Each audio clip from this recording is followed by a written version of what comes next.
자기가 어떤 유형의 팔자주름인지 궁금하시죠? 침대에 누워보세요.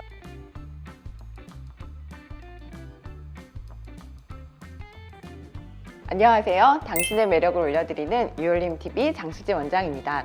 이번 시간에는 팔자주름에 대해서 얘기해 보려고 합니다. 이전에 팔자주름 개선을 위해서 여러 가지 치료를 받아봤지만 만족 못 하시는 분들 있으시죠? 그 원인이 뭘까 생각을 해보면 주름은 보통 우리가 나이가 들면 생기는 거라고 생각하잖아요. 근데 팔자주름은 어린 아이에게도 있는 주름입니다. 자연적으로도 원래 있었던 구조물인데 얼굴 전체의 밸런스를 고려하지 않고 무조건 채워서 없애려고 하면은 굉장히 어색한 부위가 팔자주름이고요. 팔자주름을 자연스럽게 개선시키는 것 모두 궁금해 하실 것 같아요. 그래서 이번 영상에서 그 방법을 자세히 알려드리도록 하겠습니다.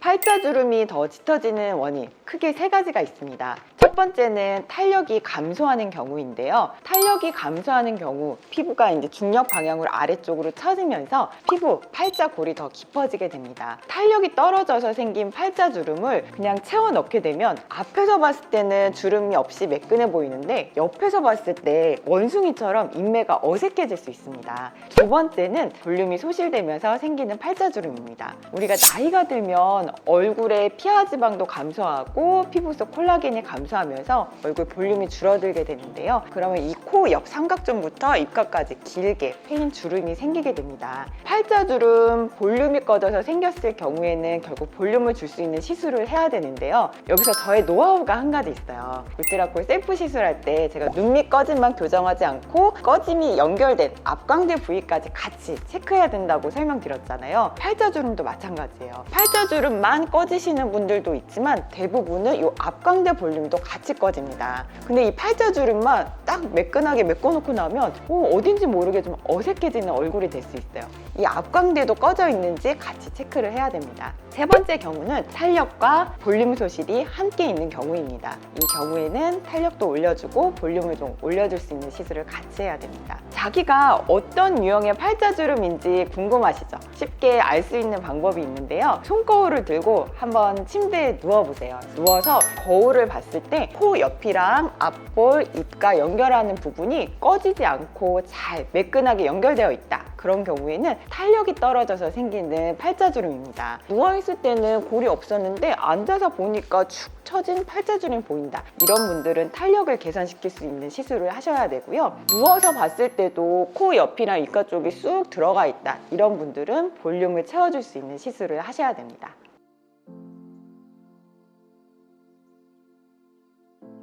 팔자주름을 개선할 수 있는 시술은 원인에 따라 달라집니다. 첫 번째, 탄력이 떨어져서 생긴 팔자주름은 크게 세 가지로 치료할 수 있는데요. 고주파 리프팅, 초음파 리프팅, 실리프팅 방법이 있습니다. 특히 얼굴이 좀 마르면서 처지신 분들 있으세요. 그런 분들은 고주파를 이용해서 피부 속 콜라겐을 재생시키면 피부가 탄탄해지고 쫀쫀해지면서 팔자주름이 완만해집니다. 두 번째, 초음파 리프팅 같은 경우에는 팔자주름 위에 지방이 두둑하게 있으신 분들 있으세요. 초음파 리프팅은 피부 안쪽에 여름 고점을 만들어주면서 피부를 딱 타이트닝 시키는 효과가 좋아요. 디자인을 잘 해가지고 초음파 리프팅을 이용해서 팔자 위에 불필요한 볼륨을 줄여주게 되면 팔자주름을 개선시킬 수 있습니다. 근데 여기서 또 주의해야 될 게 있어요. 초음파 리프팅은 피부를 타이트닝 시켜주는 효과가 강하기 때문에 디자인을 잘 해서 들어가야 돼요. 디자인 없이 그냥 얼굴에 전체 따다다다 다 샷을 쏘고 나면은 볼륨 라인 개선 효과가 없겠죠. 눈밑이랑 앞광대는 좀 꺼지신 분들도 있는데 그쪽 부분을 고려하지 않고 다 초음파 샷을 쏴버리게 되면 얼굴이 더 꺼져 보이거나 원하는 팔자주름 개선 효과는 못 보실 수 있습니다. 디자인을 잘 해서 들어가야 되고요. 세 번째, 실리프팅 같은 경우에는 이전에 초음파 리프팅, 고주파 리프팅을 해보고 그래도 효과가 내가 원했던 것만큼에는 못 미쳐요 하시는 분들이 있어요. 그런 경우에는 실리프팅을 추천드립니다. 실리프팅의 장점은 효과가 즉각적으로 나타납니다. 실에 돌기가 달려 있어서 피부 속에 들어가서 당겨주게 되면 처진 피부 조직이 쫙 올라가는 게 보이는데요. 단점도 있어요. 초음파 고주파 리프팅은 일상생활에 지장이 거의 없는데 실리프팅은 한 1, 2주 정도 붓기가 있을 수 있고요. 실에 돌기 때문에 세안할 때 이렇게 만지거나 입을 크게 벌릴 때는 이물감이 좀 느껴집니다.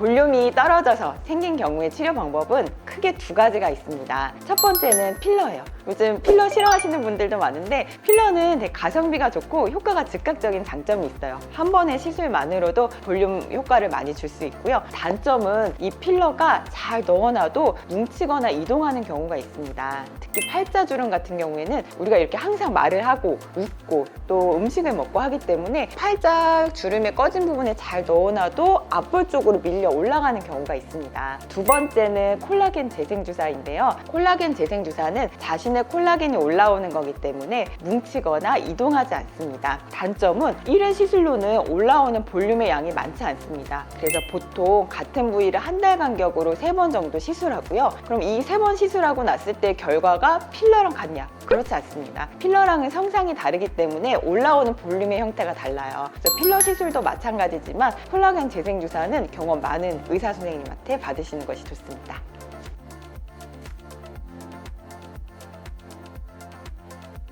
팔자주름 셀프 케어 방법으로 추천하는 것은 바로 중안면 근육을 강화시킬 수 있는 페이스 요가입니다. 페이스 요가를 통해서 이 중안면의 근육을 강화시켜주게 되면 볼륨도 올라가는 효과가 있고요. 위쪽으로 당겨주는 힘이 강해지니까 팔자주름이 완만해집니다. 어떻게 하는 건지 제가 간단하게 알려드릴게요. 어금니를 꽉 깨물지 마시고 약간 공간을 둔 다음에요. 혀를 앞니 천장 뒤쪽에 딱 붙여보세요. 그리고 앞쪽으로 지그시 밀면은 이 앞광대 쪽에 힘이 들어가요. 이 동작을 해주시게 되면은 팔자주름 개선에 도움이 됩니다.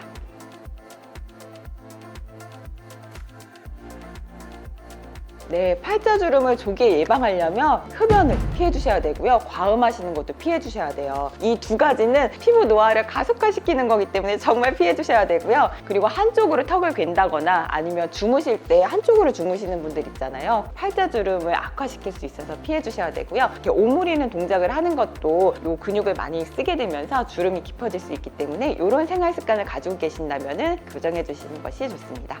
이번 시간에는 팔자주름 개선에 대해서 알아보았는데요. 팔자주름은 원인에 따라서 치료 방법이 달라져야 됩니다. 그리고 어떻게 치료하느냐에 따라서 결과가 정말 많이 달라지는 것이 팔자주름이거든요. 꼭 경험 많은 의사 선생님과 상담해 보시는 것을 추천드립니다. 이상 당신의 매력을 올려드리는 유열림TV 장수지 원장이었습니다.